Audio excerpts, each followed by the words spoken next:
نبی پاک فرماتے ہیں اس وقت تک قیامت نہیں آئے گی جب تک ہر گھر سے لا الہ الا اللہ کی آواز نہ آئے.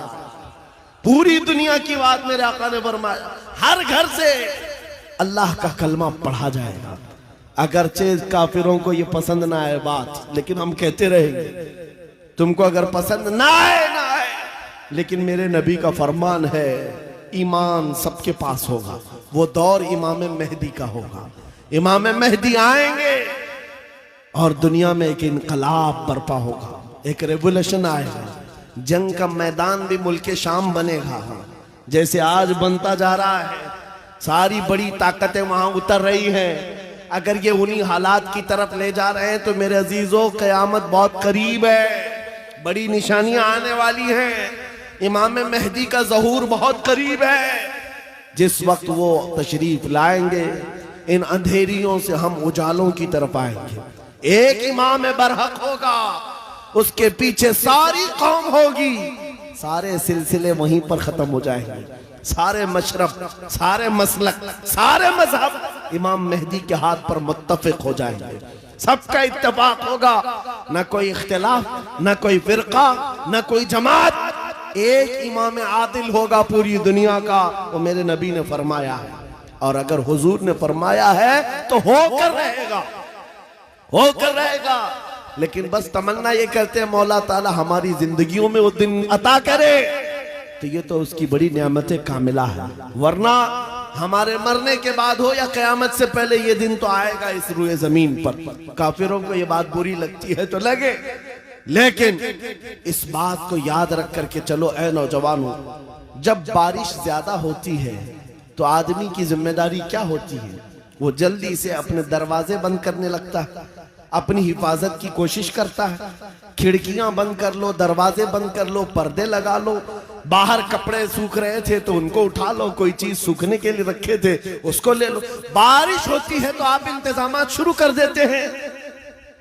نہ بھیگ سکوں یا میں گیلا نہ ہو جاؤں اس کے لیے آپ رین کوٹ پہن لیے, چھاتا لے لیے.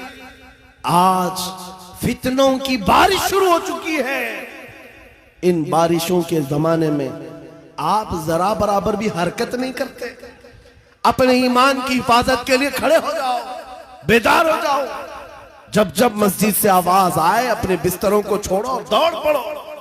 جس دن تمہاری مسجد کی صفیں بھرنے لگ جائیں کافروں کے دل پر ہیبت طاری ہو جائے گی, دشمنوں کے دلوں پر ہیبت طاری ہوگی. تم فجر میں سوتے رہتے ہو اور تمہارا دن شروع ہوتا ہے 12 بجے کے بعد, رات جاگتے رہتے ہیں. یہ ہماری زندگیاں نہیں تھیں. ہم فجر کی نماز سے اپنا دن شروع کرتے, عشاء پر ختم کر دیا کرتے. یہ اللہ کا بنایا ہوا نظام.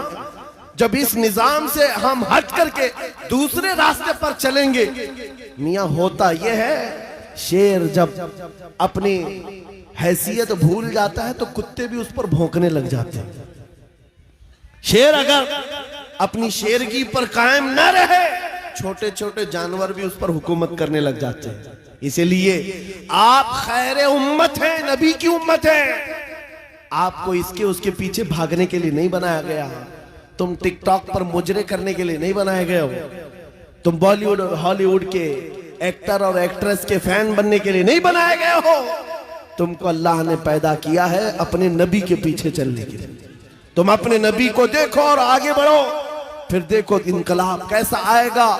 آج ان باتوں کے ساتھ میں اپنی جملوں کو سمیٹتا ہوں. توجہ چاہتا ہوں, جو کچھ بھی برائیاں آئی ہیں ما اصابکم من مصیبت فبما کسبت ایدیکم, رب تعالیٰ فرماتا ہے جو مصیبتیں تمہیں پہنچتی ہیں یہ تمہارے ہاتھوں کی کمائی ہے, یہ تمہارے ہاتھوں کی کمائی ہے. اپنے معاشرے سے نشہ کو نکالو, اپنے معاشرے سے سود کو نکالو, ان بے حیائیوں کو ختم کرو, اپنی بچیوں کے پردوں کی پابندی کرو. آپ ایک نعرہ لگاتے ہیں اسلام, اگر میں نعرہ لگاؤں تو آپ جواب میں کیا کہیں گے؟ اسلام زندہ باد. اسلام سے پیار ہے, اسلام زندہ باد. جب نعرہ لگاتے ہو پھر اپنی بیوی پر, اپنی بیٹی پر اسلام زندہ باد کیوں نہیں دیکھنا چاہتے؟ ان پر اسلام کیوں نہیں دیکھنا چاہتے؟